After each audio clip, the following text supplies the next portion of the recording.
hay que rápidamente adecuarse a este nuevo marco legal que en cada una de las etapas tiene algunas particularidades nuevas que nos tenemos que ir en un proceso de aprendizaje continuo.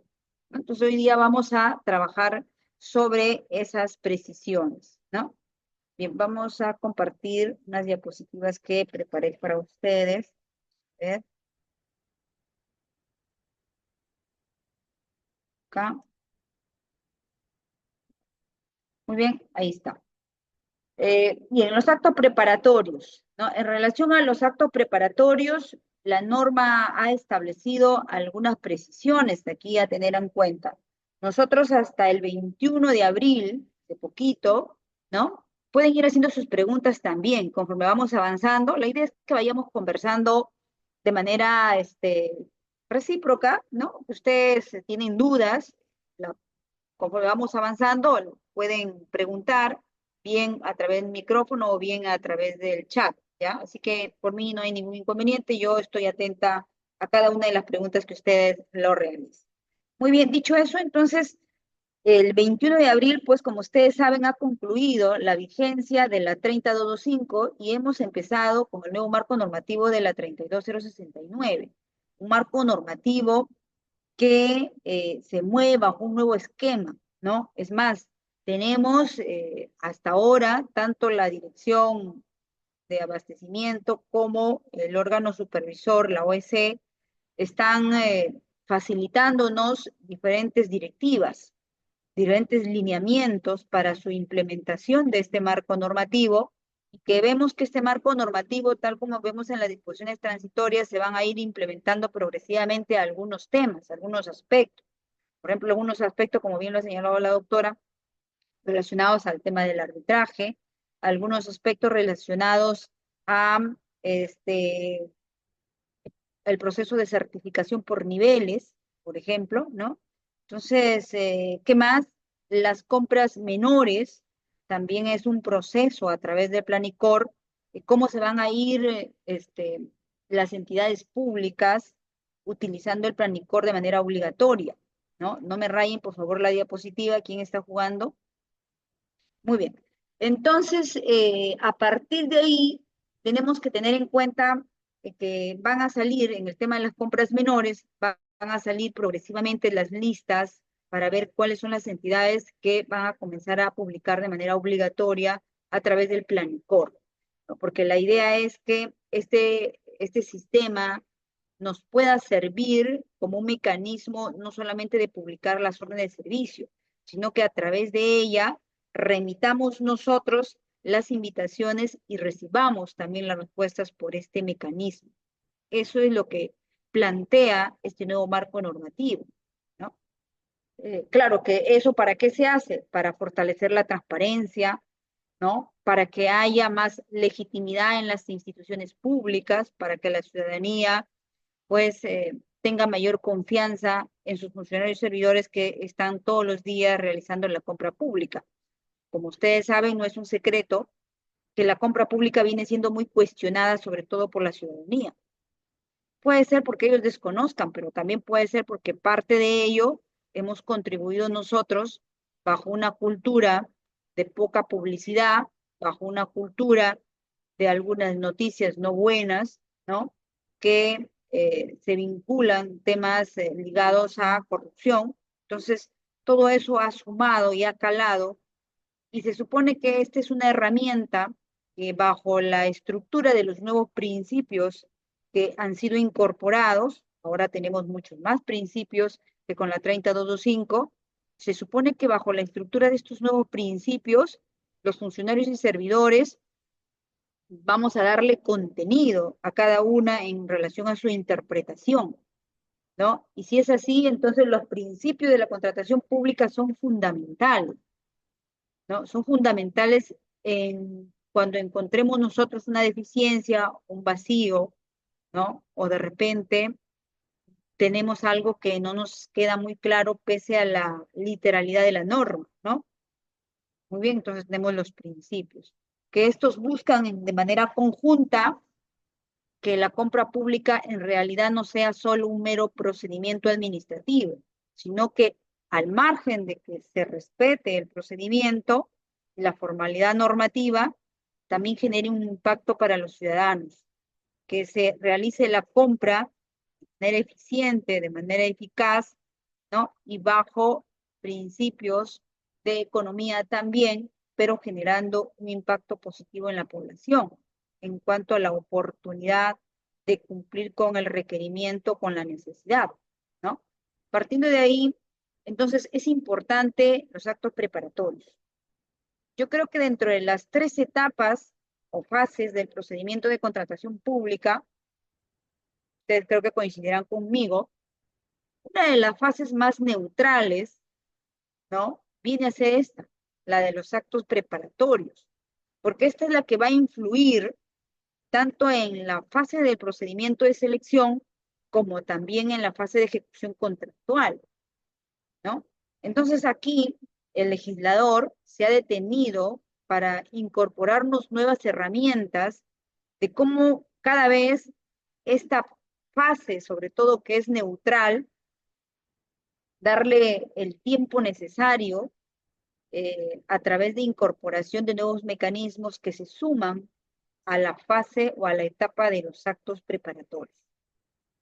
Bueno, ustedes saben que también la norma no es la solución a todos los problemas, pero es la propuesta que está dada. Vamos a ver en el camino cuál va a ser el impacto de la aplicación de la norma y eso lo vamos a ir viendo nosotros, porque vamos operando, vamos aplicando la norma todos los días, ¿no? Dicho eso, entonces los actos preparatorios, vamos a ver nosotros que nos hablan de qué compone estos actos preparatorios. Las 3 fases, como ustedes saben, aquí no ha habido, en cuanto a al número de fases, sigue manteniendo siempre las 3 fases, los actos preparatorios, la fase de selección, la fase de ejecución contractual.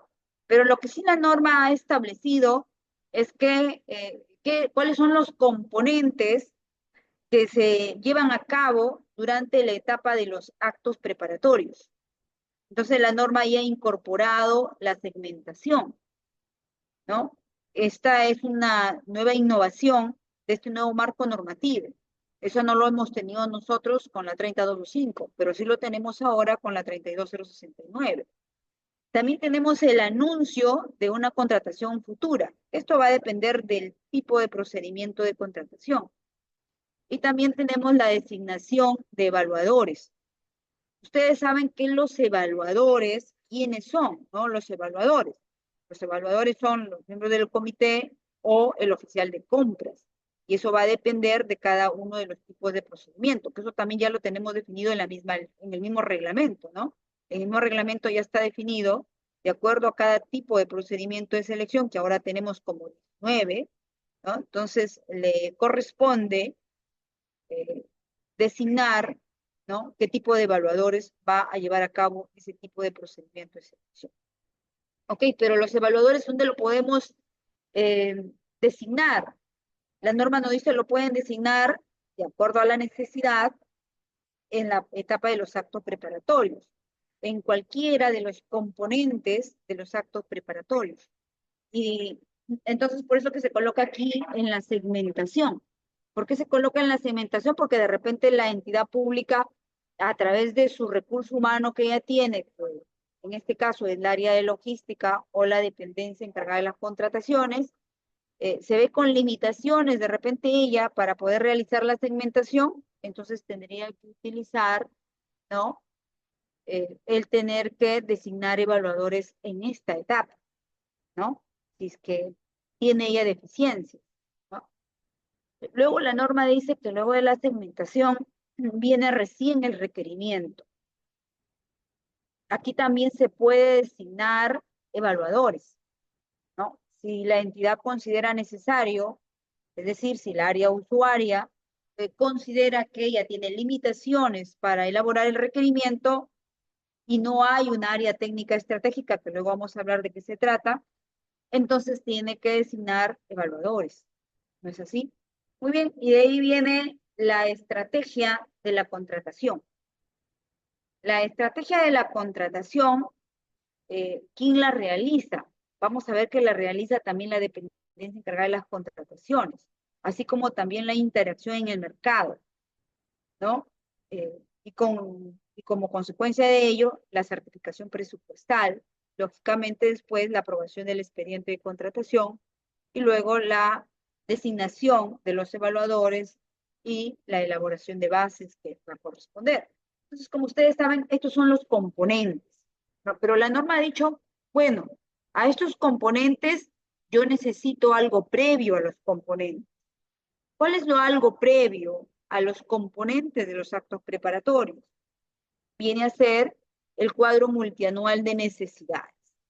Entonces, ¿qué significa hablar del cuadro multianual de necesidades? ¿No? Porque este insumo lo tenemos que tener.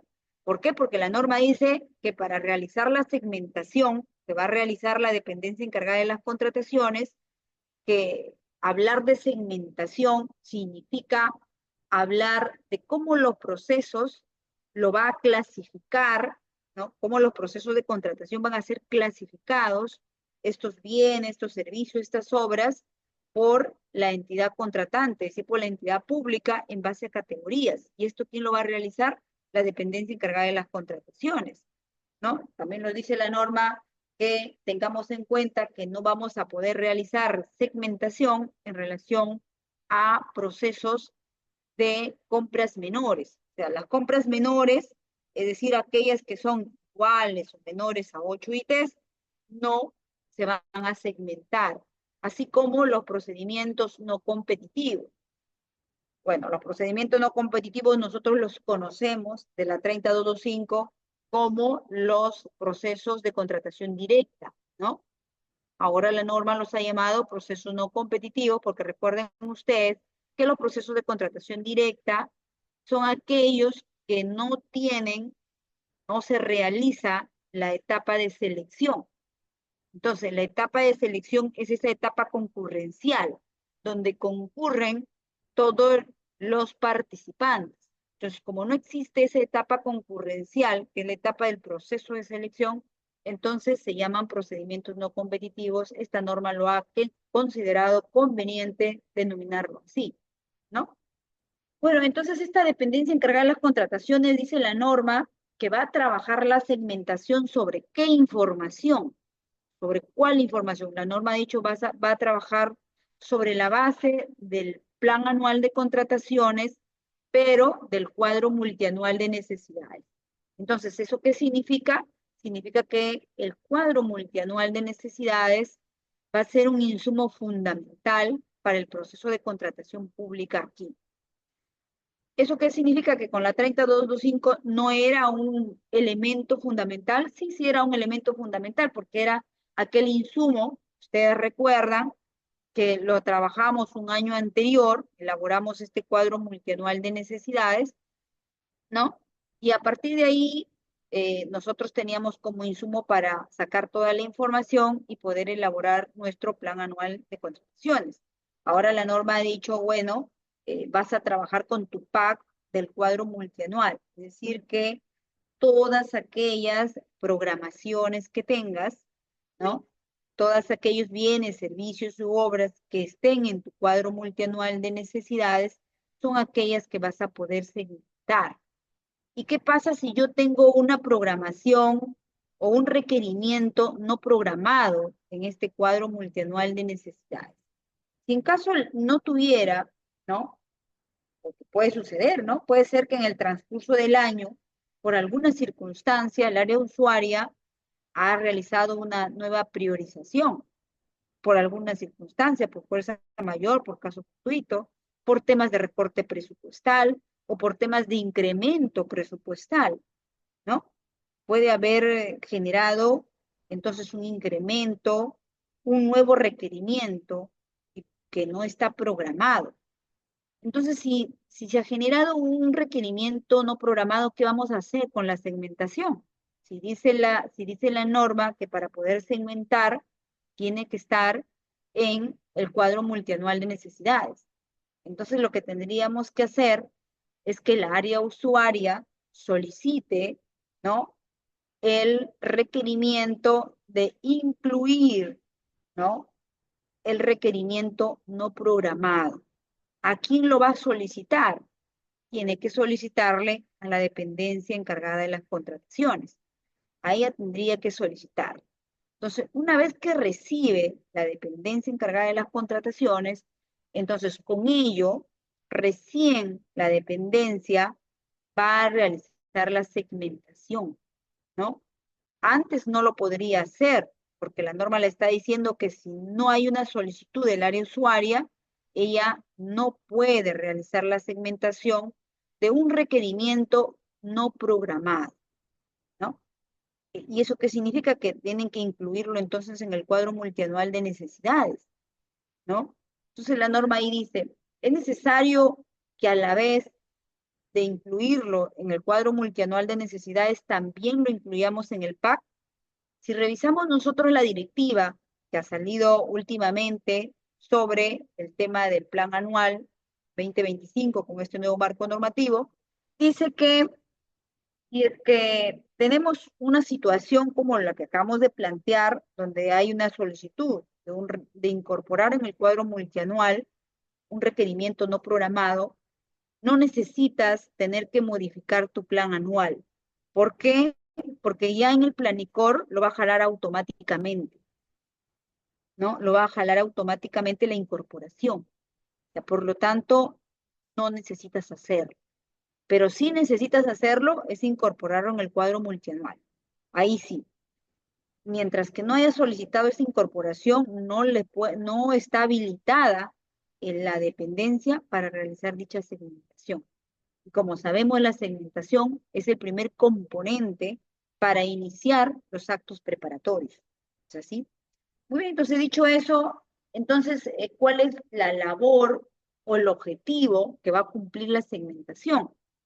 La segmentación va a permitir, por un lado, que la entidad se pueda organizar para que así trate de optimizar sus recursos, gestionando qué, por qué es importante segmentar, por qué es importante agrupar, uno no solamente para organizarse y poder optimizar los recursos públicos con lo poco que tiene, sino también para poder gestionar los riesgos de la adquisición de estos bienes, servicios u obras, y por lo tanto buscar el mayor valor por dinero, ¿no? Luego hablaremos qué significa hablar de este principio en cuanto al valor por dinero, ¿no? Que además nos va a servir la segmentación. Bueno, uno de los criterios para determinar el alcance de la estrategia de contratación y la interacción en el mercado va a ser tomando en cuenta la segmentación, o sea, estas categorías. Estas categorías que han sido dadas ya por el reglamento. En el reglamento tenemos cómo vamos a realizar dichas categorías. Se supone que ahora todas las entidades públicas están en un proceso de adecuación de su plan anual al nuevo marco normativo de todos aquellos procesos no convocados, ¿no? Los que están pendientes de convocatoria. Entonces ellos lo tendrán que empezar a agrupar utilizando la segmentación, ¿no? Entonces, ¿qué criterios vamos a considerar que la norma nos ha dicho tengan en cuenta para bienes y servicios los siguientes criterios? ¿Cuáles son estos? Los rutinarios, los operacionales, los críticos, los estratégicos, ¿no? Entonces, ¿qué entendemos nosotros por rutinarios? Los rutinarios van a ser aquellas contrataciones de baja cuantía y bajo riesgo. Entonces, aquella que se encuentra de manera muy fácil en el mercado, ¿no? Y que su monto no es muy costoso, ¿no? Útiles de oficina, entre otros. Los operacionales son contrataciones de alta cuantía, pero de bajo riesgo. Los críticos, nos dicen, son contrataciones de baja cuantía y alto riesgo. Los estratégicos de contrataciones de alta cuantía y alto riesgo. Y entonces aquí vamos a encontrar nosotros que la segmentación, una vez que hemos clasificado en estos criterios, vamos a partir de ahí determinar cuál va a ser la interacción con el mercado que vamos a tener a partir de la clasificación. Entonces se va a relacionar la segmentación con la interacción en el mercado. ¿no? Luego vamos a ver por qué. Porque la norma le dice a los rutinarios le corresponde la intervención en el mercado, si es bienes y servicios, una indagación básica. Entonces ya nos están parametrando. Tú clasificas aquí, esta va a ser tu nivel de intervención en el mercado. Entonces hay que tener cuidado. ¿Nos podemos equivocar? Tal vez sí, nos podamos equivocar y vamos a ver algunos ejemplos que puede ocurrir, ¿no? Bueno, pero vamos avanzando y luego miramos eso. A ver si tenemos algunas preguntas por aquí. Dice, a ver, ¿en qué nos basamos ahí? ¿Algún modelo para formar el cuadro multianual de necesidades? Joaquín, Joaquín, el cuadro multianual de necesidades no es una herramienta de esta ley. El cuadro multianual de necesidades es una herramienta que ya lo tenemos todos nosotros, que trabajamos en el sector público. Los que trabajan en el área de logística tienen esta herramienta, este cuadro multianual de necesidades. Esta no es una herramienta nueva, por si acaso. No es una herramienta que se ha generado con el nuevo marco normativo, sino lo que está diciendo este nuevo marco normativo, que esa herramienta que tienes del cuadro multianual de necesidades, ahora va a ser una herramienta que vas a usar y de consulta permanente. Y que el cuadro multianual de necesidades te debe reflejar específicamente todo lo que estás convocando, ¿no? Debe estar reflejado ahí. Toda tu compra anual debe coincidir con tu cuadro multianual de necesidades. ¿Por qué? Porque con la 30225, ¿qué pasaba? Con la 30225 nosotros no nos preocupamos del cuadro multianual de necesidades, lo hacíamos por formalidad, ¿no? Y lo hacíamos por formalidad, por cumplir con la norma que hemos hecho en nuestra planificación, que ahí está nuestro cuadro multianual, y a veces nos olvidábamos a veces de seguirlo, ¿no? Y lo que sí teníamos que tener en cuenta, porque la norma nos obligaba, era que para convocar un procedimiento de selección tenía que estar sí o sí en el plan anual de contrataciones, ¿no? Y entonces nos preocupamos nosotros de que sí estaba en nuestro proceso de compra de todo el año, que deba estar alineado al PAC, porque si no estaba en el PAC no podía convocar. Eso era con la 30225, pero con la 32069 eso no es así. Con la 32069 nos dice, voy a jalar automáticamente, no necesito que estés actualizando el PAC, pero sí quiero que trabajes con el cuadro multianual de necesidades. No voy a iniciar un proceso mientras que tú no tengas actualizado tu cuadro multianual de necesidades, ¿no? Entonces nos ha llevado hacia más atrás. ¿Eso qué significa? Que ahora tenemos que tener más cuidado a la hora de elaborar este cuadro multianual de necesidades. Ese año anterior, que en realidad debemos darle el tiempo necesario para articular nuestro cuadro multianual de necesidades. ¿Qué herramientas utilizamos para armar nuestro cuadro multianual de necesidades? Para armar este cuadro, lo hacemos un año anterior, que hemos tenido estamos ahora abril, debemos todos ya tener un proyecto de cuadro multianual para el siguiente año, ¿no? Entonces, ¿qué insumos utilizamos? Hemos tenido que todas las áreas usuarias remitir los requerimientos, ¿no? Hemos tenido que remitirlo a través, algunos pueden utilizar el sistema SIGA, generalmente, ¿no? Para ingresar sus requerimientos, ¿no? Y el área de la dependencia encargada ha tenido que hacer la consolidación, ¿no? Y ha tenido que además articularlo con el presupuesto institucional, que hasta ahora, me dirán ustedes, pero hasta ahora no tenemos un presupuesto, ¿no? Porque esperamos a diciembre, sí, cierto, esperan a diciembre, pero pueden trabajar como un proyectado, porque hemos dicho que están trabajando como un proyecto todavía. Y tienen también que alinearlo con los instrumentos de planificación como el PI y el POI. Carlos dice, sí, como área usuaria se envió el informe para incluir en el PAC antes del 22 de abril, se debe volver a enviar otro informe para que se incluya en el cuadro multianual de necesidades. Ya, ok, te contesto, Carlos. Hasta el 21 de abril, si has enviado un informe para incluir en tu PAC, ¿no? Y no se ha convocado ese procedimiento de selección, ahora para que tú convoques el procedimiento de selección lo harás con la ley vigente. ¿Qué significa la ley vigente? Significa trabajar bajo este marco normativo de la 32069. Y si es así, entonces ya no, ese procedimiento lo hiciste en el marco normativo de la 30225 y seguiste ese procedimiento correcto, ¿ok? Pero ahora quieres convocar tu proceso, tienes que alinearte a este nuevo procedimiento. ¿Qué significa eso? Lo que tú acabas de decir, mandar otro informe solicitando a la área de abastecimiento, al área logística o la dependencia encargada de las contrataciones que incluya en el cuadro multianual de necesidades, ¿no? Tienes que solicitarlo y el área logística a partir de ahí lo incluirá y entonces comenzará con el primer componente de los actos preparatorios, que es la segmentación. ¿Ok? Perfecto, Carlos. Muy bien, si tienen alguna duda pueden seguir consultando y yo voy absolviendo. Muy bien, seguimos ahí. Entonces, estos criterios, ¿cómo lo vamos a definir? La norma nos ha dicho que hay que ver cómo lo definimos, ¿no? Entonces, la norma nos ha dado algunos criterios, ¿no? Nos dice, aquí tenemos que ver la cuantía y el riesgo. O sea, ¿cómo van a segmentar teniendo en cuenta dos elementos? ¿Qué elementos? La cuantía y el riesgo. ¿Cómo resuelvo la cuantía? La norma nos dice, resuelve la cuantía. Tú vas y miras tu PAC del cuadro multianual de necesidades. Y todo aquello que supere el 10% del monto total de los bienes y de los servicios, todo ello que supere de tu PAC, todo ello será, entonces, me dicen, será considerado de alta cuantía, ¿no? Los que estén por debajo serán de baja cuantía. Ya tienes un criterio para determinar la cuantía. ¿Qué criterio vas a tener para considerar el riesgo?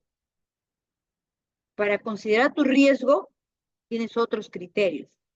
¿Cuáles son? Dice la norma. Bueno, vas a mirar hacia atrás. ¿Cuánto hacia atrás? 2 años. Vas a mirar hacia atrás 2 años. ¿Qué miro hacia atrás 2 años? Procedimientos de selección. Procedimientos de selección que sean igual o similar al objeto de la convocatoria actual, pero que estos hayan quedado desiertos. Si son similares o iguales a tu objeto a tu proceso que vas a querer convocar en tu segmentación, son iguales y ves que has quedado desierto, ahí tienes riesgos, que ya tienes que considerar, ¿no? ¿Y dónde vas a sacar los riesgos? Pues recuerda que tus procesos anteriores que han quedado desiertos, tenéis que tener un informe, ¿no? Un informe que te explique por qué ha quedado desierto. De ahí entonces están los riesgos. Entonces considere esos riesgos también. ¿Qué más?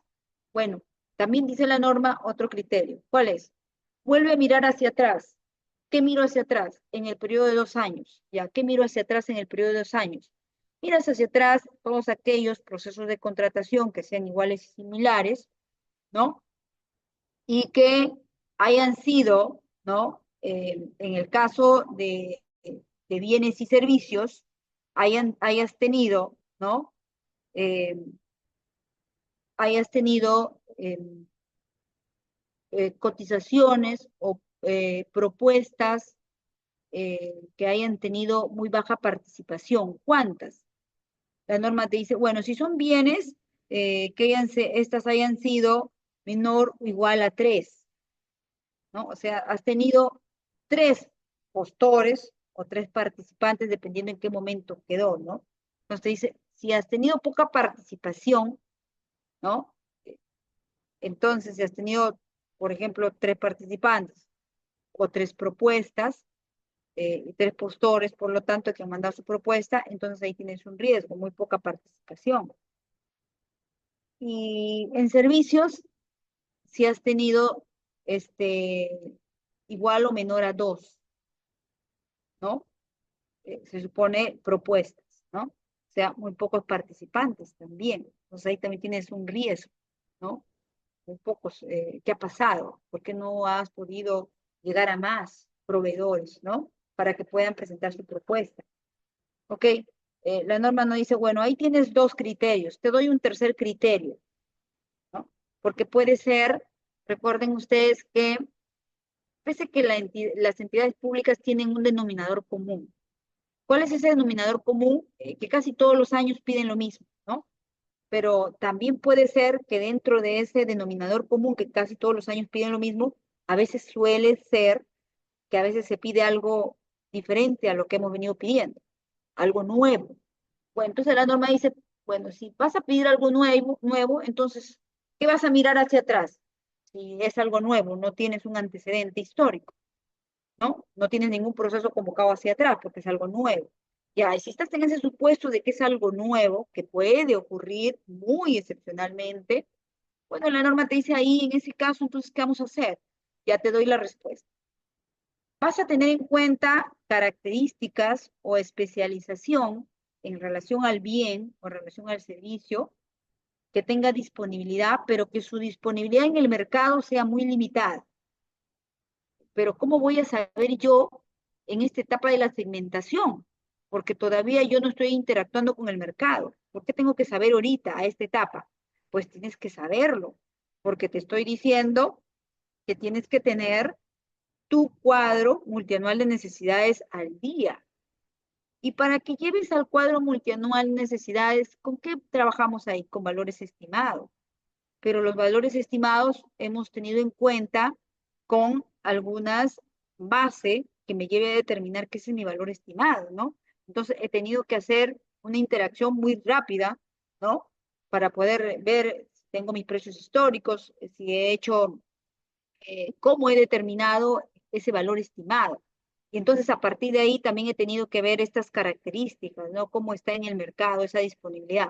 Entonces, pues que la norma te dice en la segmentación, sí puedes saber tú de un bien nuevo, cuando has hecho esto, al momento que has hecho tu cuadro multianual de necesidades. O sea, si tienes esa información a la mano, ¿no? Si la tienes, entonces considéralo para que establezcas tus categorías, para que establezcas si este es de baja cuantía, de alta cuantía, de alto riesgo, de bajo riesgo, ¿no? Entonces, estos son los criterios que te dice la norma y se ha puesto en todos los casos, ¿no? Muy bien, entonces vemos ahí que la norma dice, bueno, si has hecho tú una buena estructura, ¿no?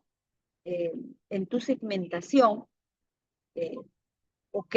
Entonces, ya si ya segmentaste, entonces como consecuencia de tu segmentación, has determinado, porque la norma dice, una vez segmentado y categorizado, entonces a cada categoría le va a corresponder un nivel de interacción en el mercado, ¿no? Cada nivel de interacción en el mercado empieza desde un básico hasta un avanzado. ¿Y por qué la norma ha dicho básico avanzado? Porque tiene que ver con las fuentes de información que te van a pedir, ¿no? Y cada fuente de información hay herramientas para cada uno de ellos. ¿Alguien quiere hablar? No. ¿Sí? ¿Derling? ¿Quieres hablar, Derling? Creo que fue micrófono accidental, doctora. Ok, Derling, muy bien. Muchas gracias. Muy bien, si alguien quiere hablar, me dice nomás. Bien, entonces la norma dice, bueno, ya, si ya segmentaste, entonces ya tenemos ya cuál es el nivel de interacción en el mercado, ¿no? Entonces, si segmentaste y dijiste que vas a hacer entonces lo vas a poner como rutinario, lo vas a poner como operacional, entonces le va a corresponder a cada uno de ellos un nivel, ¿no? Pero también la norma te da una solución por si te equivocas, porque nos podemos equivocar. ¿Por qué nos podemos equivocar? Porque, sobre todo cuando son productos nuevos. Derling. Bien, entonces, esta clasificación nos dice es dada para el caso de bienes y servicios, pero no va a ser la misma para el caso de obras. Para el caso de obras, la segmentación o el nivel de interacción con el mercado es diferente y las herramientas que vas a usar también son diferentes. Y dicho eso, entonces tenemos que la contratación pública, por ejemplo, si hablas de una contratación pública básica en obras, porque vas a segmentar. Y aquí la norma te da que en obras tú vas a segmentar solo en dos categorías, en una básica y en una avanzada. Y a cada una de estas categorías le corresponde un nivel de interacción con el mercado, que en este caso va a ser consultas. Aquí se eliminan las indagaciones. Aquí no hay indagación, solo hay pura consulta. Solo que en la básica será una consulta básica y en la avanzada será una consulta avanzada y va a haber herramientas que vamos a ir hablando en un ratito como lo vayamos a avanzar. Muy bien, entonces vemos que como consecuencia de haber segmentado, de haber agrupado, de haber clasificado, me va a determinar el tipo de consulta que voy a realizar, ¿no? Entonces la norma me dice, bueno, te voy a dar algunos criterios para que tú clasifiques cuándo va a ser básica una obra. Por ejemplo, primer criterio, si la inversión involucrada, ¿no? Eh, es de bajo grado de innovación y de una compleja, tiene su complejidad, el grado de complejidad de la obra no es tanta, es baja o es media, lo vamos a considerar como una básica, ¿no? Si la entidad contratante ha ejecutado previamente una obra o una consultoría de obras similares, ¿no? O sea, mira hacia atrás nuevamente para ver estas obras iguales o similares, ¿no? Y ve que el promedio de los postores en los procedimientos en los 2 últimos años ha sido mayor o igual a 3, ¿no? O sea, hemos tenido 3 como máximo, ¿no? Postores que han participado. Entonces, aquí, bueno, nos dice que hay que considerar que aquí también este criterio puede considerar como que es muy básico, ¿no? O de repente el requerimiento viene de un IOAR, ¿no? Recordemos que en la primera parte que hemos dicho sobre que la inversión involucrada corresponde a un grado bajo de innovación y una complejidad media a baja. Nosotros somos, porque recuerden que esto, ¿quién lo va a hacer? La dependencia encargada de las contrataciones. ¿Y cómo la dependencia se le va a ocurrir saber qué obra tiene este indicador? Tiene que coordinar con el área usuaria, ¿no? Tiene que coordinar con el área usuaria porque es el área usuaria, porque esta categoría se relaciona mucho con el lenguaje del sistema de inversión pública, del INVIERTE-P, porque en el INVIERTE-P tienen una clasificación las obras, ¿no? Entonces, esto viene de ahí, una relación de coherencia con el INVIERTE-P en su clasificación. Entonces, no es que la dependencia se le va a ocurrir, pero tiene que coordinar con el área usuaria para ver cuáles son estas obras que tienen ciertas características, ¿no? Porque ellos, de acuerdo a los lineamientos normativos del Sistema Nacional de Inversión Pública, sí tienen que hacer esta clasificación. Entonces, ya está clasificado. Muy bien, y cuando vienen a hablar de los IORs, también están hablando dentro del lenguaje de inversión pública, ¿no? El, el IOR, ¿qué es? Los IORs son fichas que no necesitan un expediente técnico de obra. ¿Por qué? Porque son aquellos IORs que se utilizan para eh, mantenimiento, para reparación, para mejora de algo que ya existe, ¿no? O de una obra que ya existe. O sea, si es algo que ya existe, entonces no se necesita un expediente técnico, sino un IOR. Ojo que también en el lenguaje de inversión pública también nos dice que está el tiempo de vida útil de una obra, ¿no? Entonces, si construimos, por ejemplo, un colegio, no siempre lo vamos a resolver sostenibilidad de la obra. ¿Por qué? Porque de aquí a 7, 10 años, no solamente va a necesitar esa obra algunos retoques, algunos mantenimientos simples. Va a haber en algún momento que va a querer ya realizar una mejora estructural, ¿no? Porque ya de repente las bases están eh, débiles o las paredes están cuarteadas, entonces ya no lo vamos a hacer con un IOAR, tenemos que hacer con un expediente, ¿no? Pero igual está en el lenguaje de la norma de inversión pública, ¿no? Eso ya está regulado en la ley, cuánto es el tiempo de vida útil y hasta cuándo, y por lo tanto a partir de ahí nos determina cuándo usamos IOARs, cuándo no usamos IOAR. Eso sería toda una clase de inversión pública, pero por lo menos yo les doy algunas ideas generales para que se puedan ubicar. pero no es que vayamos a ser nosotros expertos en inversión pública, pero sí la dependencia encargada tiene que coordinar con el área de obras, que ellos son los que manejan el tema de inversión pública y por lo tanto fácilmente le van a dar esta información para que pueda hacer la área usuaria, perdón, la área de dependencia encargada de las contrataciones, la clasificación. Muy bien, entonces todos los demás, nos dice, requerimientos que vengan, que estén relacionadas a obras y consultoría de obras, serán considerados como avanzados. Es decir, de todo lo que hemos hablado, son para básico. Todo lo demás que no está aquí será para avanzar. Muy bien. Denme un segundito, por favor, que también esté con una actividad que voy a salir de un segundo.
Ok, mil disculpas, ahora sí avanzamos.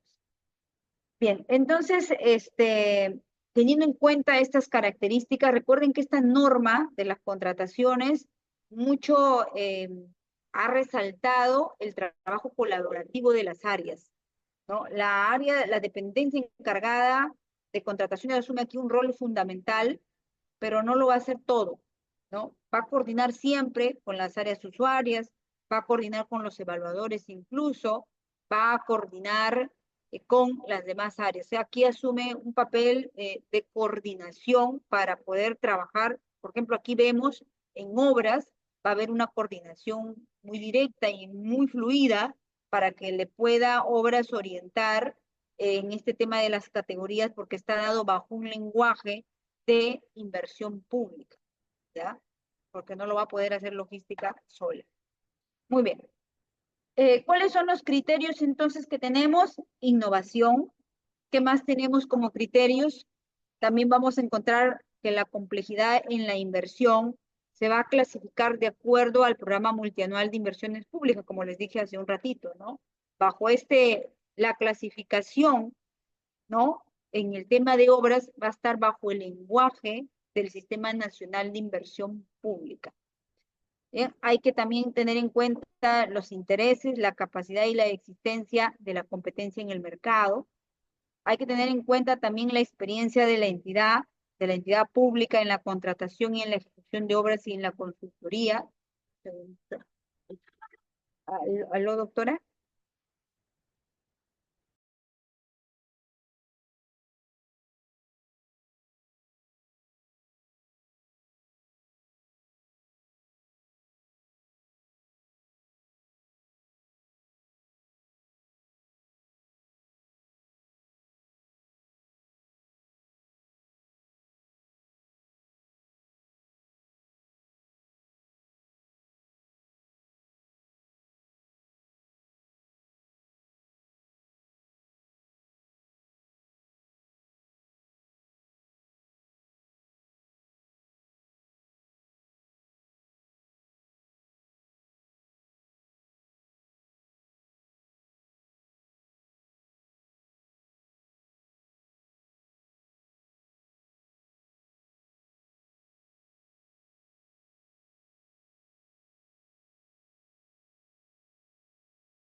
Sí, así, un momento.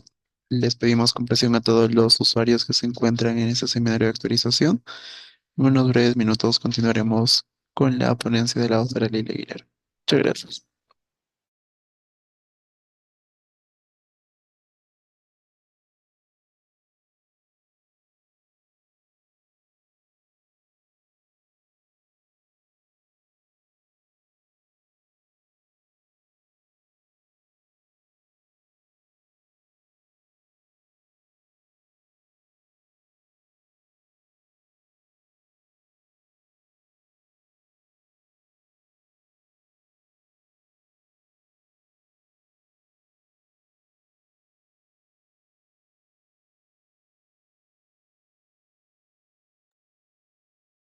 Ya está, disculpe. Ahora sí. Sí, como área usuaria se envía un informe para incluir, eso ya está contestado. Hola. Sí, Miguel, ¿qué pasó? Sí, como área usuaria, sí, eso ya está. Sí, ya, y eso contesté. Muy bien. Entonces seguimos ahí. Bien, seguimos ahí. ¿Dónde nos... Ya, ok. Entonces, criterios hay que tenerlo en cuenta en el caso de obras, ¿no? Eh, ¿La segmentación se va a vincular con la estrategia de contratación? Sí. ¿Quién hace la estrategia de contratación? La hace la área de la dependencia encargada de las contrataciones. ¿No? ¿Qué se busca? Se busca la atención oportuna y la reducción de costos. ¿En qué tipo de categorías? Acuérdense de la segmentación. Los rutinarios y los operacionales, aquí en estos dos categorías que va a buscar la entidad. Como se encuentran más rápido en el mercado, no son tan complicados de obtenerlos y sus costos no son muy altos, entonces se va a buscar que la atención sea lo más oportuna posible y que la reducción de costos se dé. Y cuando son críticos y estratégicos, ¿qué se busca? Se busca disminuir los riesgos, porque el costo no, porque el costo va a ser un costo alto, pero sí tratamos de buscar que los riesgos cada vez sean minimizarlos, de repente no eliminarlos, pero sí minimizarlos, ¿no? Muy bien. Esta vinculación entre la segmentación y la interacción con el mercado, vamos a encontrar nosotros que hay niveles, como les había dicho a ustedes, hay niveles de intervención en el mercado. Y eso va a estar determinado en relación a las categorías que hayamos establecido. Si nosotros hemos puesto que la categoría, para el caso de bienes y servicios, la hemos considerado como rutinario, entonces el nivel de interacción va a ser una indagación básica. Si nosotros hemos considerado que es operacional, el nivel de interacción ya no va a ser básica, sino va a ser avanzada. Igual, si es crítico, ya no va a ser indagación, se vuelve más complejo, va a ser una consulta en el mercado, pero de nivel básico. Si es estratégica, cambia a un nivel avanzado en la consulta. Y en caso de bienes también, si se clasifican como básico avanzado, ahí no va a haber indagación, como dijimos, sino va a haber puras consultas, pero en básica y avanzada. Cada una son más complejas por el nivel de intervención o interacción que deben usar, pero que también la norma nos ha dicho cuáles son las herramientas. Ya se les voy explicando. Bien, entonces, esta estrategia de contratación, como vemos nosotros, ¿qué busca con la estrategia? ¿Para qué se hace una estrategia? ¿Por qué la norma ha creído conveniente incorporarla? Esta estrategia de contratación es el proceso de análisis que va a llevar a cabo el área logística y que va a influir en la contratación pública. ¿Por qué? Porque aquí va ella a incorporar los 5 enfoques de la contratación de este nuevo marco normativo. ¿Cuáles son? Profesionalización, gobernanza, eh, gestión por resultados, ¿no? Integridad, ¿no? Todo eso va a estar, estos enfoques tiene que estar plasmado en la estrategia de la contratación y también al respeto a los principios establecidos en este nuevo marco legal, ¿no? Y la norma ya nos estableció también cuáles son los criterios que vamos a considerar para la estrategia de contratación, también está regulado. Claro que la misma norma dice que la dirección de abastecimiento público es la que nos va a formular a nosotros un formato, un formulario, ¿no? Pero ese formulario que van a alcanzar, porque todavía no nos alcanzan, va a tener que incorporarse todos estos criterios que ya la norma ha establecido. para elaborar la estrategia de contratación. Entonces, la dependencia es aquella que va a llevar a cabo la planificación de la contratación sobre la base del programa multianual de bienes, servicios y obras. ¿Y por qué sobre la base del programa multianual? Ustedes se acordarán que la contratación pública es parte del Sistema Nacional de Abastecimiento, ¿no? Y si es parte del Sistema Nacional de Abastecimiento, este sistema tiene 3 fases bien marcadas.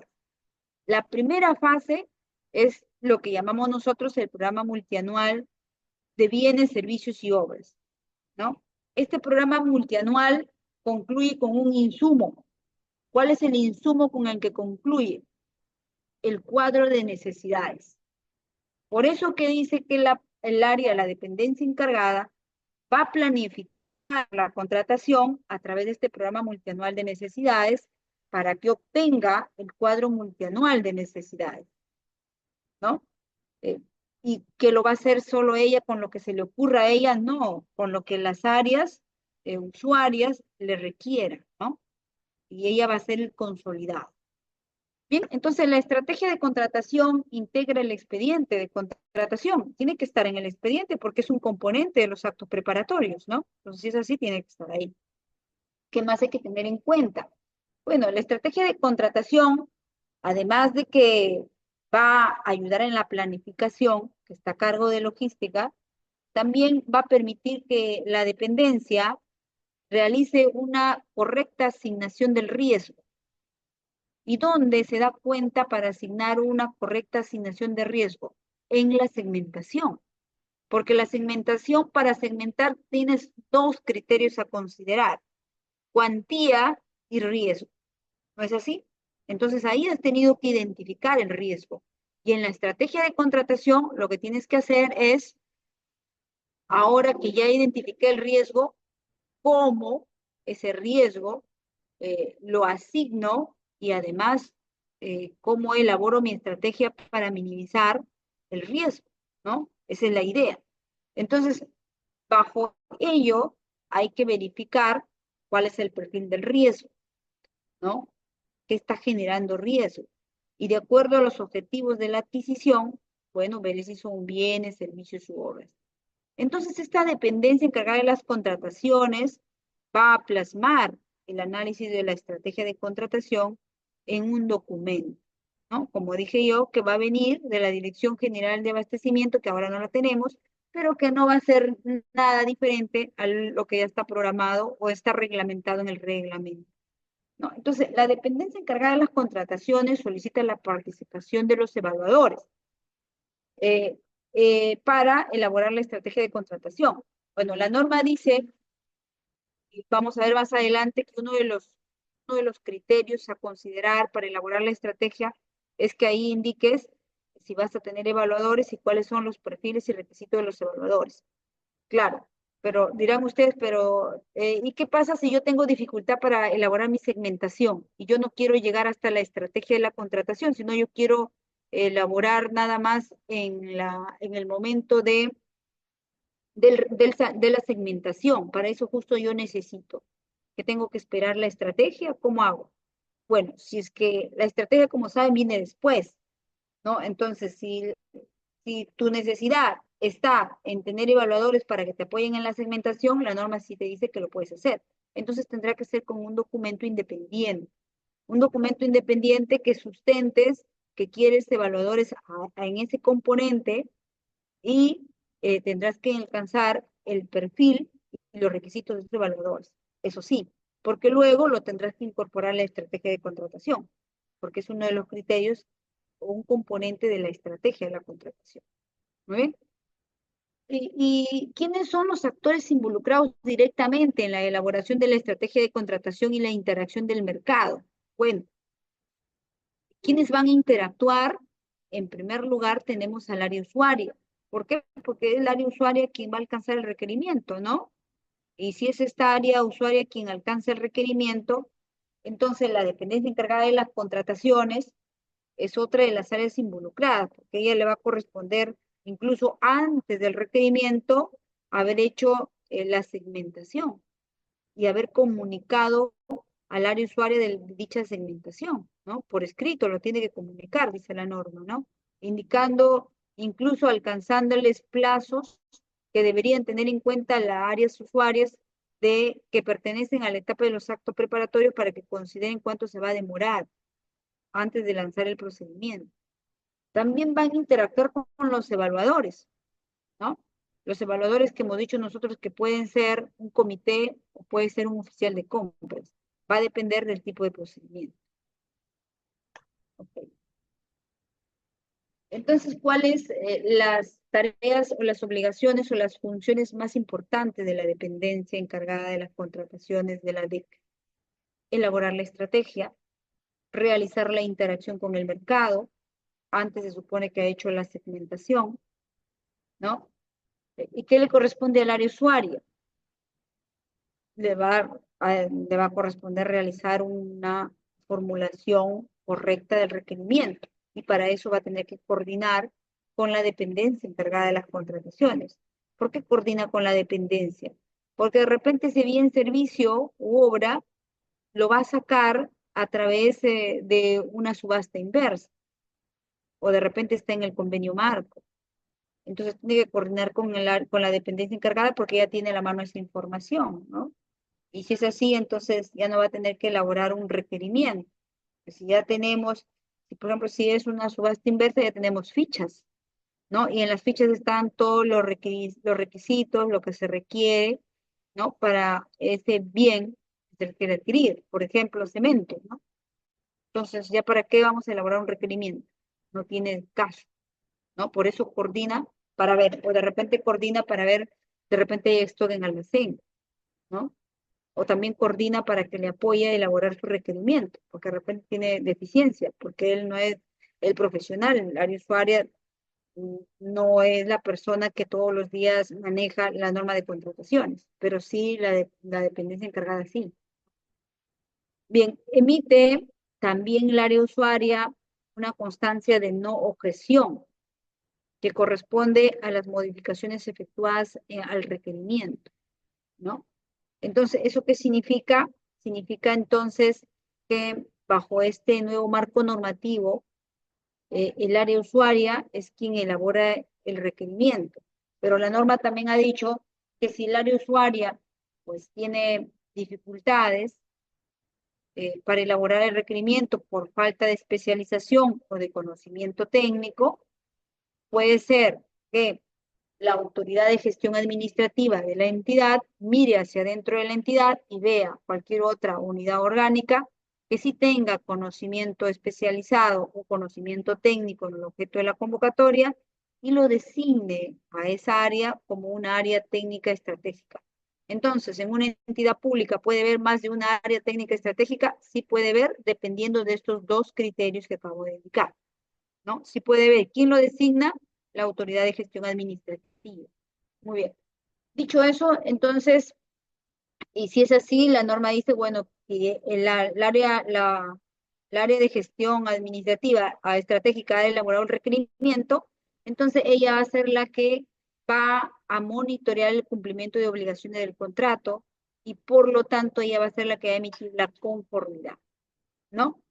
Entonces tenemos nosotros que ante ello encontramos que entonces, ante ello vamos a tener en cuenta que este, la llave está aquí. Ante ello vamos a tener en cuenta, entonces, que se emite esta no objeción, ¿no? Cuando el requerimiento sea modificado, por ejemplo, por la dependencia encargada, ¿no? Entonces, es necesario que existe esta constancia de no objeción para ver que el requerimiento que ha sido modificado no altere la finalidad pública, que es lo que quiere satisfacer esta área usuaria, ¿no? Por eso es importante. Puede que el área usuaria diga, ¿saben qué? Yo, para mí, considero que esta modificación sí altera la finalidad pública que yo quiero satisfacer, sí puede, la norma le da esa posibilidad de que también puede hacerlo. Entonces emitirá un documento de objeción, pero siempre y cuando el requerimiento altere o cambie la finalidad pública que quiere satisfacer la usuario, ¿no? Muy bien, Luego tenemos los evaluadores. ¿Qué pasa con los evaluadores? Los evaluadores tenemos que la elección del tipo de evaluador va a tener, va a tenerse en cuenta en relación a los casos que pueda optar la entidad si es que requiere de evaluadores, ¿no? ¿Dónde debe estar determinado? La norma dice que debe estar determinado en la estrategia de contratación, pero eso no limita que la entidad lo pueda requerir antes. Lo puede retirar antes y lo puede entonces, a través de un documento independiente, como dije, lo puede solicitar, pero sí indicando por qué necesita, qué tipo de evaluador necesita, cuáles son los perfiles, cuáles son los requisitos, ¿no? Entonces vemos que los evaluadores pueden participar en cualquier momento de los actos preparatorios o durante el procedimiento de selección.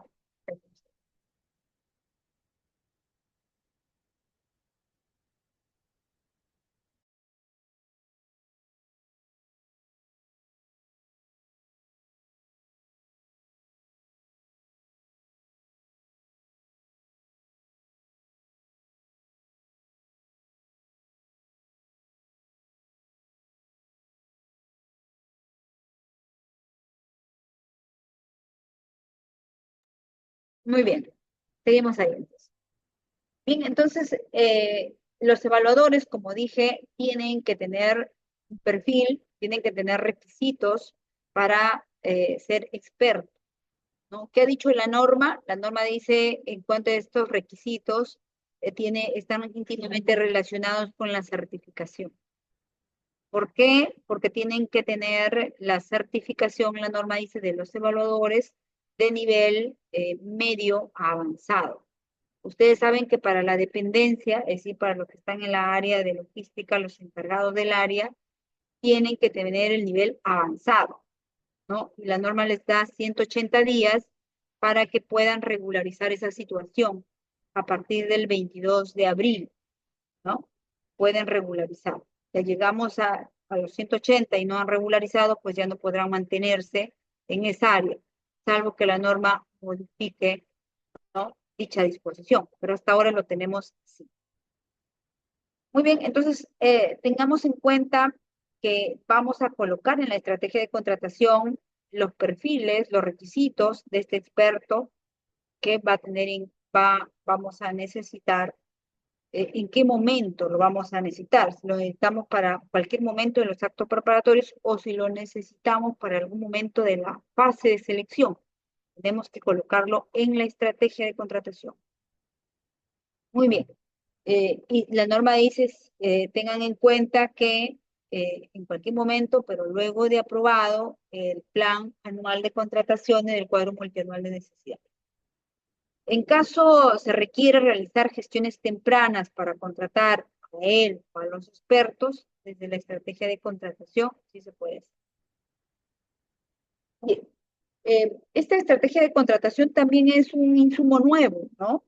Que no lo hemos tenido nosotros en la 30225. Y la norma nos ha dado criterios que deben ir sí o sí en la estrategia de contratación. Si no las cumplimos, ya estaríamos viciando nuestro procedimiento. Entonces, ¿cuáles son lo que la norma nos dice que debe estar en el contenido de la estrategia de contratación? El tipo de procedimiento, el mecanismo de contratación, la modalidad de pago, la verificación de la estandarización del requerimiento, ¿no? La norma lo denomina estandarización del requerimiento o lo llama compatibilización del requerimiento. ¿Qué es eso? Eso significa que voy a utilizar la estandarización siempre y cuando, y lo debo incorporar en la estrategia, siempre y cuando yo compre un accesorio de, como por ejemplo los repuestos, de algo, de algún bien que yo ya tengo, ¿no? Si es así, entonces lo tengo que incorporar la estandarización del requerimiento o la compatibilidad del requerimiento, ¿no? Para decir que voy a incorporar marcas o similares en el requerimiento porque tratan de repuesto, ¿no?, de mi pool de maquinaria de repente, ¿no? Bien. Identificación de lo que puede afectar o impulsar el objeto de la contratación. También lo tengo que también lo tengo que precisar. El perfil de riesgo que puede haber y todos aquellos otros elementos que la dependencia encargada considere que son fundamentales, ¿no? Los va a considerar. Muy bien. En obras y consultoría de obras, ¿qué voy a considerar para la estrategia? Porque ya hemos visto para bienes y servicios. Igual la norma nos hace un listado que debemos considerar para la estrategia. El tipo de contrato que voy a emplear, la necesidad del tipo de metodología que voy a usar, la propuesta de incentivos, si voy a considerar una propuesta de incentivos por beneficio o por mejoras técnicas que realice el contratista, ¿no? Posibilidad de ejecutar la obra mediante ejecución rápida, ¿no? Eh, Sustento de disponibilidad física del terreno, ¿no? También lo tengo que colocar, si tengo o si está en trámite, todo eso. El plan para obtener las licencias. Ustedes saben que la ley, tanto la 32.5 como la 32.069, dice que la obligación de solicitar licencias, autorizaciones, permisos, servidumbres o similares es de parte de la entidad, salvo que la entidad haya señalado en las bases y por lo tanto en la estrategia de contratación que esos trámites lo va a realizar el contratista. Pero si es así, ha tenido que incorporar estos gastos que van a ser asumidos por la entidad, pero dados al contratista para que él tramite estas autorizaciones, ¿no? Determinación de quién va a ser el responsable que va a elaborar el expediente adicional de obra. También hay que mencionarlo porque puede ser que se requiera, ¿no? Siempre en toda obra, por lo general, terminan en algún adicional, ¿no? Para el caso de consultorías de obras, una estructura de costos. Si vamos a utilizar metodologías colaborativas, ¿qué tipos de metodologías colaborativas se van a usar? ¿No? Ok. Entonces son criterios que deben ir sí o sí, que están en la norma establecidos. Ahí no hay nada que discutir, solo hay que hacer de acuerdo a ese orden y conteniendo todas las respuestas o todo el contenido de cada uno de ellos. Bien, entonces la estrategia de contratación va a ser el proceso mediante el cual la dependencia encargada de las contrataciones, teniendo en cuenta el requerimiento, la va a analizar y la va a evaluar de manera integral las variables que puedan influir en el proceso de contratación y por lo tanto en la aplicación del principio valor por dinero, ¿no? Por lo cual va a perfeccionar toda la información obtenida en la interacción en el mercado y aquella proporcionada por el área usuaria también lo va a considerar. La estrategia de contratación, entonces se analizan, se evalúan, se determinan las variables según corresponde, ¿no? Según estas variables que se ha indicado. Entonces, la estrategia de contratación, estos son lo que está establecido en la ley de manera literal. Entonces, ahí no nos vamos a detener porque esto ya está establecido en la ley, solo tenemos que desarrollarlo conforme dice la norma, ¿no? Ahí no hay nada que explicar, creo que ya todos nosotros ya lo hemos explicado, el tipo de evaluador, el perfil del evaluador, los requisitos de precalificación y calificación, para nosotros eso no es nada nuevo, ¿no? Eso sí sabemos hacer. Muy bien. Y todos los demás que indiquen esta estrategia de contratación. Bien, entonces la estrategia de contratación es aquella que es elaborada, hemos dicho, por la dependencia. Se está a la espera de un formato que va a dar el órgano rector, pero que todavía no lo tenemos, ¿no? Bien, luego viene la interacción en el mercado para bienes y servicios. Aquí ha cambiado en relación a la 30.225 el nivel de interacción. Mientras que en la 30.225 se hablaba de que se realiza una indagación de mercado, ¿no? No señala una forma concreta para realizar solo esta indagación, ¿no? Entonces, nosotros tenemos que con la 30.225 teníamos el denominado indagación de mercado, ¿no? Salíamos al mercado, podíamos utilizar las cotizaciones y a partir de ahí podíamos sacar nosotros o utilizar el precio más bajo o utilizar la media, ¿no? Eso es lo que hacíamos para determinar el valor. ¿no? Que podría ser el valor estimado o el valor referencial, ¿no? En cambio, con la 32069 nos dice que va a haber niveles de interacción con el mercado, empezando por la básica, yendo por la avanzada, ¿no? Luego nos dice, así como hay indagaciones, básica y avanzada, también va a haber consultas en el mercado en básica y avanzada, ¿no? ¿Ok? Entonces, este nivel de interacción, ¿no? Que se da en el mercado, permite a partir de ahí perfeccionar el contrato o el requerimiento, ¿no? Analizar la cuantía de la contratación, que está considerado lógicamente en el PAC del cuadro multianual de necesidades, medir la existencia de oferta, ¿no? Si existe este en el mercado, si existe competencia, si existe riesgo en el procedimiento. Se puede considerar también que puede haber de repente una capacidad mínima en el mercado de oferta o cómo va la tendencia en el mercado, ¿no?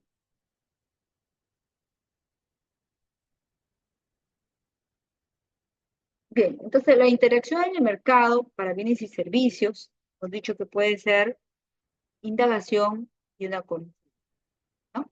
Entonces la entidad es aquí, la entidad contratante es la que guarda la confidencialidad respecto a toda información, datos o documentos que no sean de acceso público, ¿no? Las va a guardar. Entonces, la interacción en el mercado para bienes y servicios va a estar en relación con la clasificación que se le ha dado este, a cada una de estas categorías, ¿no? Tenemos el nivel de indagación básica, va a ser rutinario, indagación avanzada va a ser operacional, consulta del mercado va a ser crítico, consulta del mercado avanzado va a ser para aquellos requerimientos de carácter estratégico, ¿no?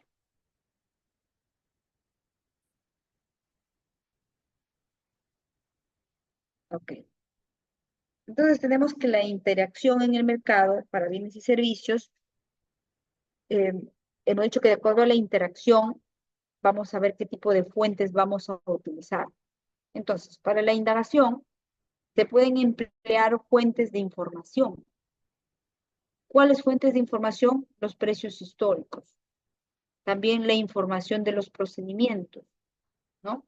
Que, que están, no solamente la información de los procedimientos, sino también de los contratos, también podemos utilizar, ¿no? Otras que considere la dependencia encargada, ¿no? También se puede utilizar información de los potenciales proveedores, y luego nosotros llamamos las cotizaciones, ¿no? Entonces, las fuentes de información están referidas de forma preferente en estos 3 últimos años de ejercicio presupuestario, ¿no?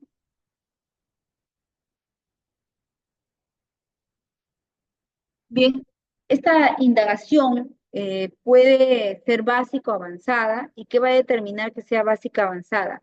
El tipo, ¿cuántas fuentes le vamos a requerir? Si es básica, vamos a requerir mínimo una fuente de información. Si es avanzada, vamos a requerir mínimo 2 fuentes. ¿Puede utilizar más? Sí, puede utilizar más, pero mínimo 2, ¿no?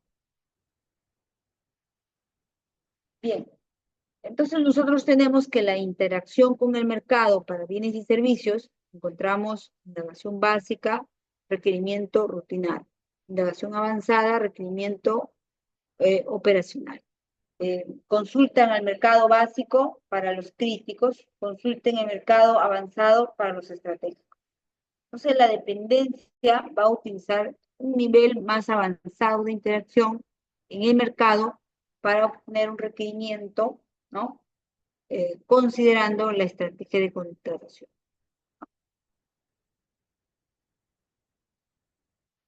Bien. Y cuando sea una consulta al mercado, la consulta en el mercado va a llevarse a cabo de manera abierta y transparente. La consulta puede ser básica o avanzada.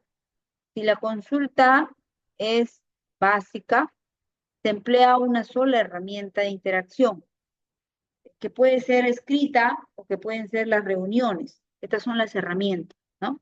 Mientras que para la avanzada se pueden utilizar dos o más herramientas de la misma o de distinta clasificación, ¿no?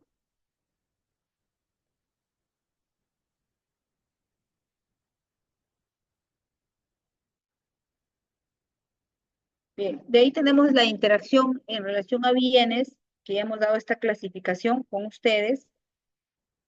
Luego tenemos la interacción, ¿no? En relación a bienes, servicios como herramientas de consulta, por ejemplo, en relación a las consultas al mercado, cuando o qué tipo de herramienta vamos a utilizar, podemos utilizar la escrita y cuando utilizamos la escrita, bueno, se utiliza para retroalimentar, ¿no?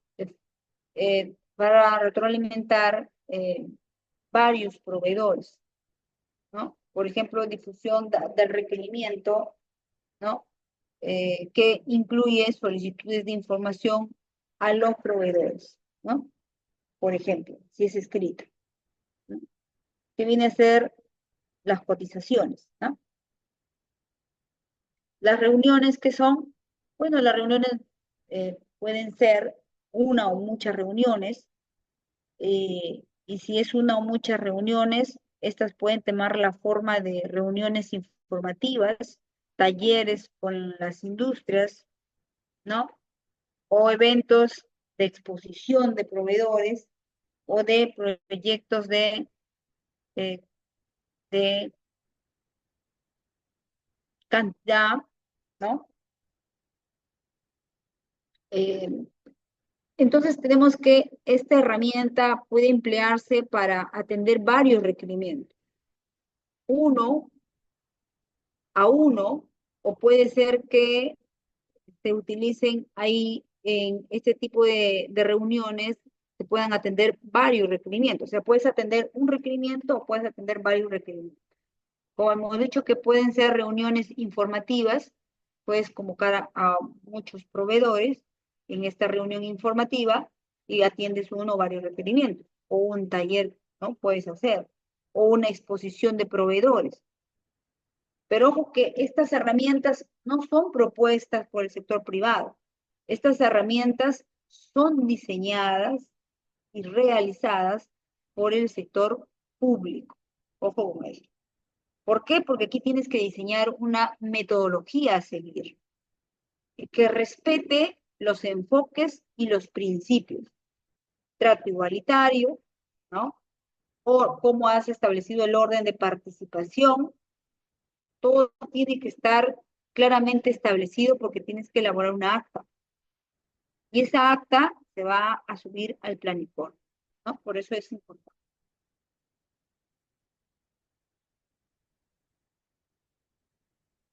Bien, por ahí cómo vamos con las preguntas. ¿No tienen preguntas? Se vayan a olvidar, sino quienes se van, este, casi mueve esto. Ok, muy bien. Entonces hemos dicho que la herramienta puede emplearse para atender uno o varios requerimientos y eso va a depender de acuerdo a qué herramienta estamos usando en esta reunión. Si son informativas, talleres o eventos de proveedores o proyectos, otros proyectos que puede hacer la entidad, ¿no? También puede haber reuniones individuales, ¿no? Eh, Si es así, eso lo diseña la entidad. Lo diseña la entidad. ¿Qué le conviene a la entidad para poder sacar esa información lo más pronto posible? ¿No? Y cuando son herramientas de consultas al mercado, vamos a encontrarnos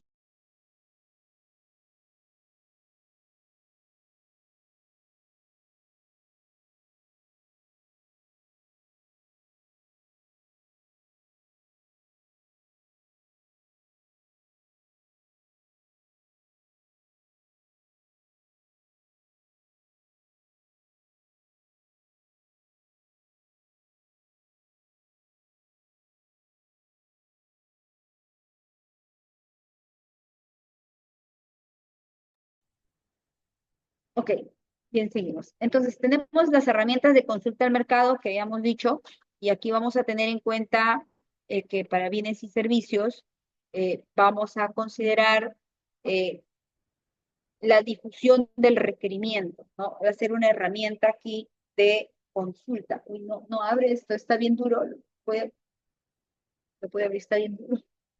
Este, bien. La difusión del requerimiento es una herramienta de consulta al mercado mediante la cual la entidad utiliza el Planicor, hemos dicho, a través de ella va a ser la convocatoria, muchas gracias. A través de ella va a ser la convocatoria, ¿no? Previa, para que sirva para retroalimentar el requerimiento, para poder identificar aquí cuáles son los posibles proveedores interesados, ¿no?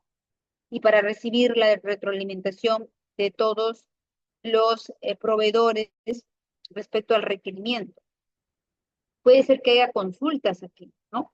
Siempre va a haber consulta porque el proveedor va a considerar que de repente alguna información no está muy clara. Como son los proveedores los que más tienen que ver con el giro de su negocio, entonces, de hecho, que va a haber muchas consultas. Entonces, estas consultas tienen que ser absueltas de manera obligatoria, eh, indica la norma por la entidad. Y luego de absolverlo, incluso la entidad puede convocar, ¿no? A todos ellos a una reunión para ver si estas consultas que se han formulado o sobre la absolución de las consultas, ellos tienen alguna duda, ¿no? De tal manera que sirva para ese requerimiento inicial sea mejorado, ¿no? Sea mejorado de tal manera que bien la área usuaria o bien la dependencia encargada de las contrataciones pueda modificar. Como he dicho que requerimiento, bajo este nuevo marco normativo, sí se puede modificar y puede ser modificado no necesariamente por la área usuaria, sino por la dependencia encargada de las contrataciones. Pero lo que sí vamos a requerir de la dependencia cuando ella no haya hecho esa modificación es la constancia de no objeción, ¿no? Bien, por ahí tienen algunas preguntas que hacer hasta ahí. ¿Qué dicen ustedes? La idea es que no se duerman.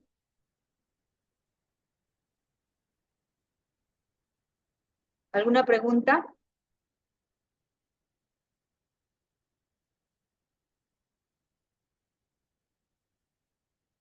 Doctora Arely, sí, creo que hay una pregunta mencionando sobre Pladicop. ¿Tendrá un software independiente o solo funcionará como plataforma?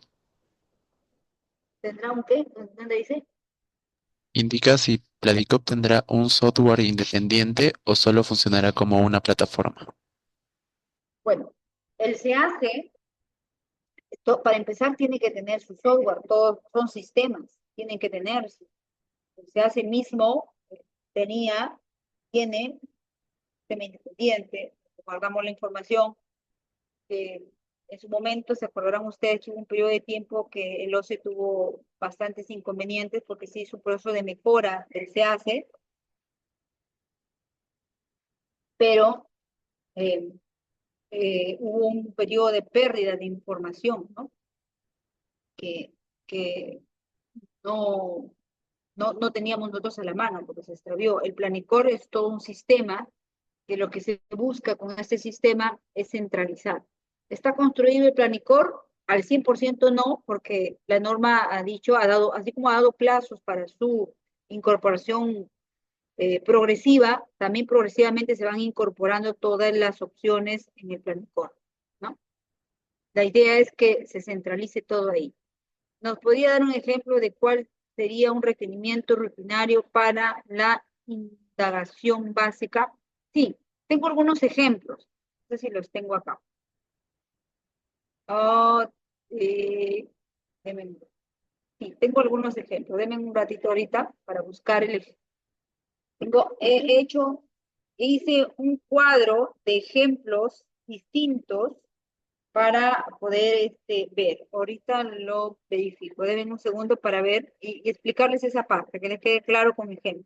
Sí, tengo un montón de ejemplos en cada uno de ellos, que son conforme me han venido llegando consultas, les he ido recopilando. Así que ahorita denme un ratito para explicar ese archivo, que lo tengo para mostrárselo.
Estimados miembros participantes, mientras esperamos que la doctora Lili termine de encontrar la información correspondiente, les recuerdo que se les va a enviar nuevamente a registro de asistencia por este segundo tema que se ha abordado en ese momento, para lo cual solo se va a enviar una vez dicho registro. Por favor, tomar nota y apunte y rellenarlo en el momento adecuado en vista de que solo van a tener una oportunidad para ello.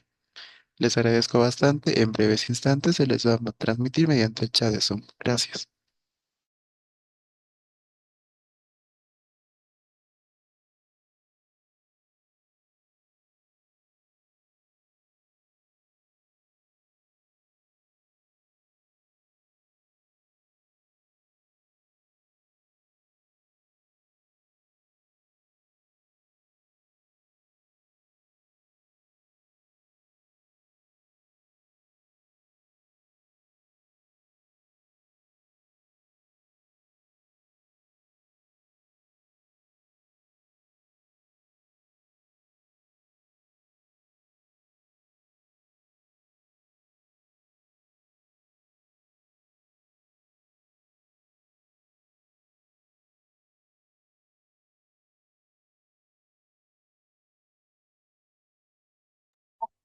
Ya lo encontré. A ver, denme un segundo para proyectar.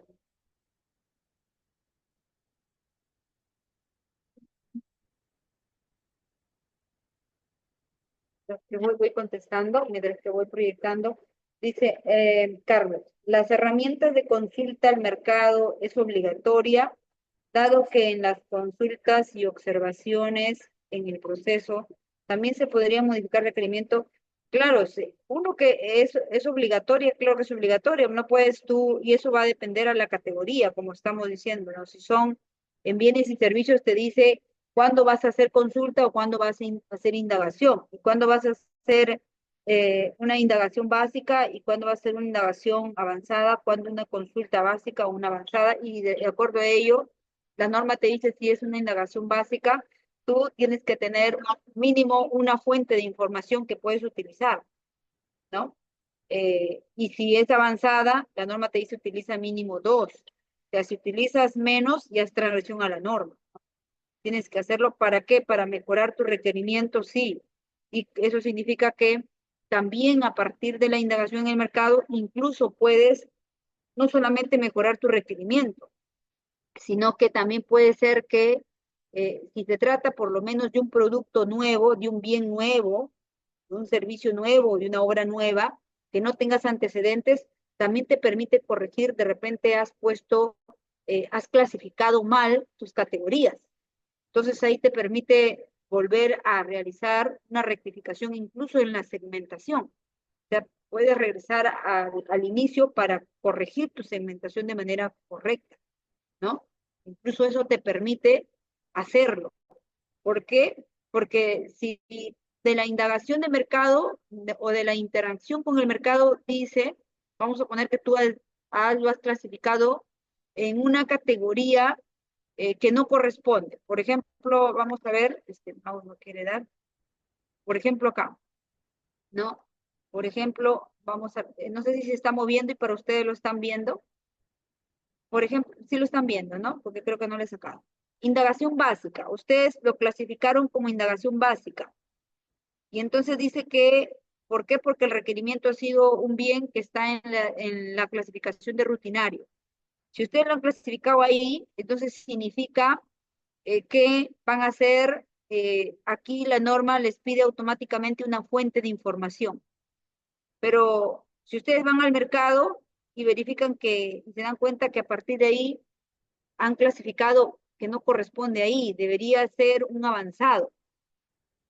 Entonces, como consecuencia de la interacción en el mercado, también pueden corregir la segmentación para poder corregir su nivel de interacción en el mercado, porque de repente no le corresponde, no le correspondía ser un rutinario, de repente es un operacional y la indagación es una de avanzada, y entonces necesitas dos fuentes, no una. También para eso te va a permitir. Ahorita vamos a hacer, yo tengo acá, ahora sí creo, tengo el archivo, a ver un ratito para ver el archivo. archivo, ¿dónde está el archivo? Uy, el internet sí que acá está bastante mal. Deme un moradito para hablar en internet. Uy, no puede ser. No puedo, no sé si lo puedo rebotar, un favor, y ustedes lo proyectan esa parte. Si lo pueden ver ahí, ese es un material que tenía más a la mano para poder mostrarles lo que me Sí, estaban doctora. preguntando. Sí se logra ver.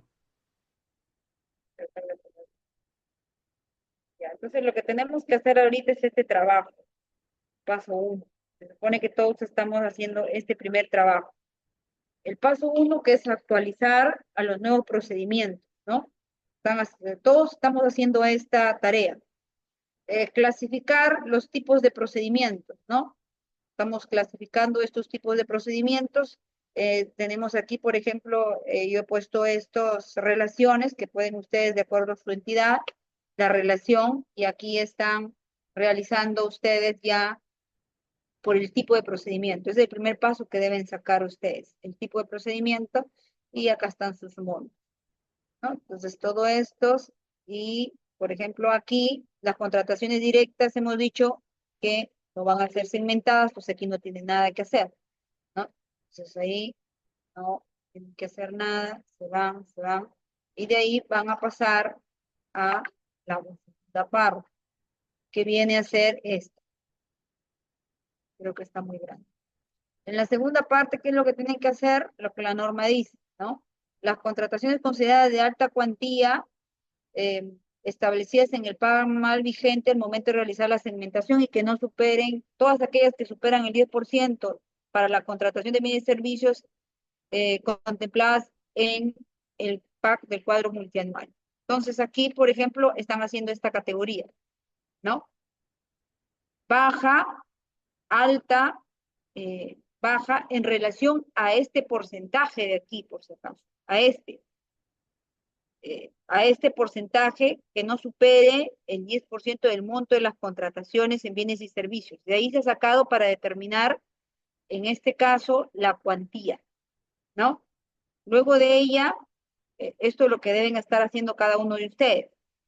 Luego, para el tema de riesgo, el riesgo igual, ¿es baja o es alta? ¿No? Pero para esta han tenido que hacer la segmentación. Entonces, la segmentación, le puse la segmentación, me parece que la segmentación está más alta.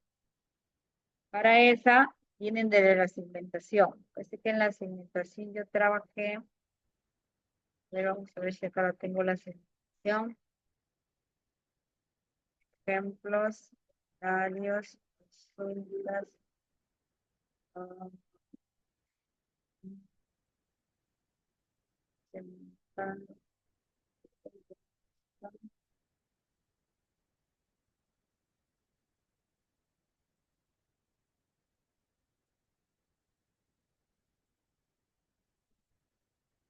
Varios ejemplos, no sé dónde lo he puesto. A ver, por acá, por acá.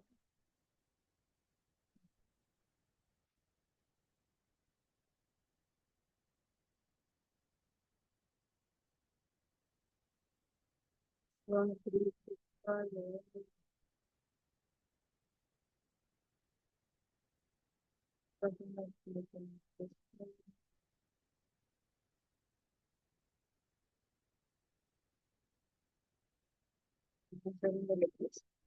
no. Bueno, aquí están los pasos de la actualización, pero de la segmentación, no sé dónde le he puesto en esto. A ver, tenía varios ejemplos de segmentar en base a los criterios que hemos estado hablando.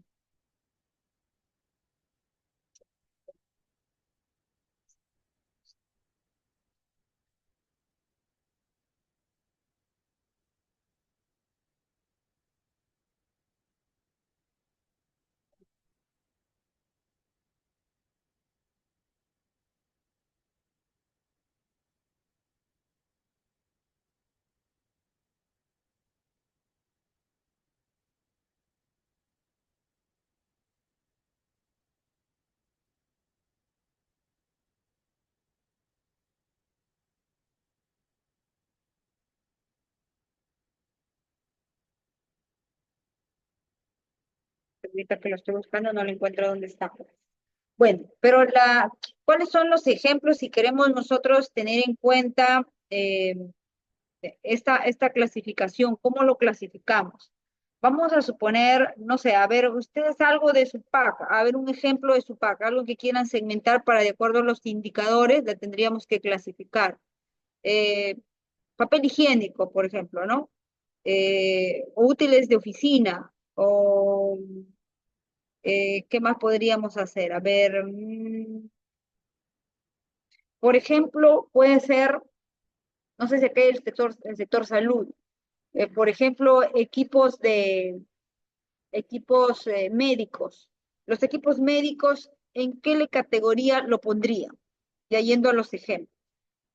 ¿En qué categoría ponemos los equipos médicos? Considerando estos criterios. ¿Dónde están los criterios aquí? Segmentación, segmentación, segmentación. Ya, ok. Aquí. Bajo cuantía. ¿Dónde está? Esta es, ¿no? Bien, entonces les pongo este cuadrito de acá, porque este es clave para poder segmentar. Sin eso no van a poder avanzar. Por ejemplo, acá. Está muy grande, creo que es. Ya, ahí. Alta cuantía son los operacionales y los estratégicos, ¿no? Baja cuantía, los rutinarios y los críticos. Alto riesgo en esta hilera, bajo riesgo en esta. Y hemos dado criterios. ¿Cuáles son los criterios que habíamos dicho nosotros para considerar indagación? ¿Dónde está? Acá. Estos son los criterios, ¿no? Bien, entonces siguiendo los criterios. Por ejemplo, si decimos que para hacer discriminar los rutinarios, me tienen que ser de baja cuantía y me tienen que ser montos o niveles de riesgo medio o de bajo, ¿no? Eh, Tengo que tener en cuenta, hemos dicho, el promedio de postores, el tamaño en el mercado de lo que se ofrece, el proveedor que tanto de tamaño de producción tiene, si es un proveedor de pequeña o mediana producción, ¿no? Lo voy a considerar. Por ejemplo, hemos dicho equipo médico. El equipo médico, ¿dónde lo colocan ustedes de acuerdo a esta clasificación? ¿Dónde sería? A ver, sus intervenciones de ustedes para poder ir ordenándonos aquí en la parte práctica. ¿Dónde colocamos los equipos médicos? Si tenemos equipos médicos. A ver, opiniones.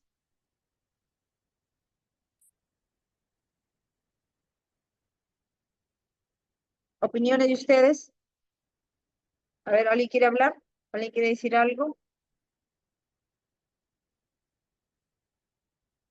¿Me escucha?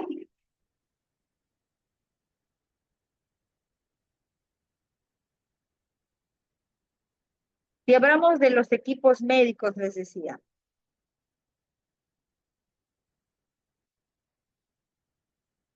¿qué tenemos que tener en cuenta para estos equipos médicos? ¿Qué decimos ahí dónde lo ponemos? ¿En básicos? ¿En avanzados? ¿En rutinarios? ¿En críticos? ¿En estratégicos? ¿Dónde lo colocamos?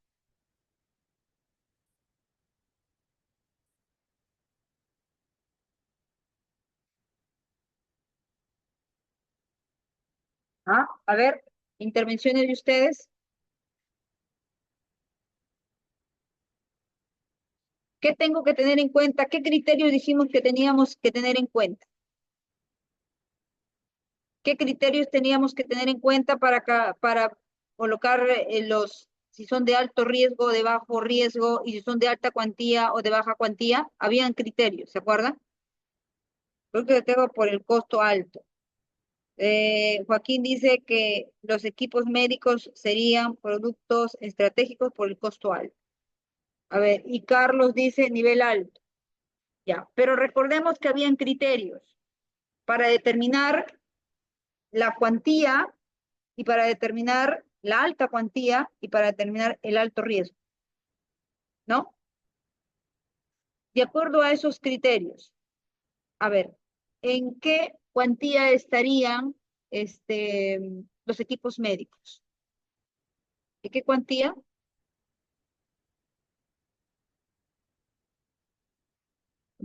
¿En qué cuantía le ponemos yendo a la práctica ya? Después les paso ya cuando llego a Trujillo, les prometo pasar a través de la organización mi cuadro que yo hice ya con ejemplos prácticos, así como hice la actualización del PAP, que lo han visto aquí, también tengo uno de los otros, pero ahorita no lo tengo a la mano. Ahí ya va a ser la una. Bien, entonces para ir cerrando esta primera parte, porque aquí hay mucho que decir, recuerden que hay dos criterios que tenemos que tener en cuenta siempre para clasificar en estos cuatro pilares importantes, la cuantía y el riesgo, ¿no? Y la norma, recuerden ustedes que nos daba esos criterios que hemos venido hablando hace un rato, ¿no? Entonces creo que aquí lo que se quiere ya hacer es talleres, ¿no? Talleres para que podamos ir clasificando y se puedan podamos ir entendiendo esta clasificación. Creo que por ahora el conocimiento lo hemos hecho de manera teórica, pero creo que con intervención de cada uno de ustedes se puede ir armando em, esta segmentación, ¿no? En base a estos criterios. Pero no se olviden ahí que la norma ha determinado para la cuantía y para el riesgo. A partir de ahí vas a poder clasificarlos en estos cuatro pilares. Yo les voy a dejar las diapositivas para que lo lean. Yo creo que a partir de esta lectura podemos trabajar con la participación activa de ustedes ya en la parte de práctica, pero la diapositiva, échenle un ojo a la diapositiva 8, que esa es clave aquí para clasificar. Entonces, por ejemplo, decíamos, ejemplo así nada más a grandes rasgos, si nosotros queremos, por ejemplo, colocar eh, algunos de ellos, como por ejemplo los equipos de cómputo, ¿dónde lo podríamos poner? Queremos mantenimiento de equipos de cómputo. ¿Para dónde lo ponemos?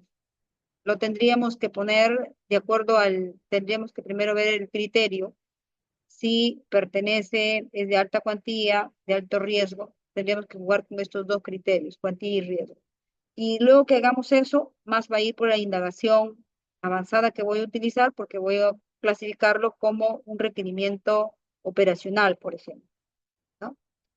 ¿Y qué me determina haberlo clasificado en operacional en relación a riesgo y cuantía, ¿no? Entonces, por ahí vamos a ir clasificando cada uno de ellos. Bien, entonces, estas son más o menos las ideas centrales que he querido compartir con ustedes. El tiempo ha quedado muy corto para poder seguir conversando, pero yo creo que debemos hacer una clase tipos talleres, donde cada uno de ustedes hagan esa clasificación y vayamos revisando por qué, para poder encontrar un análisis ya práctico de estas herramientas.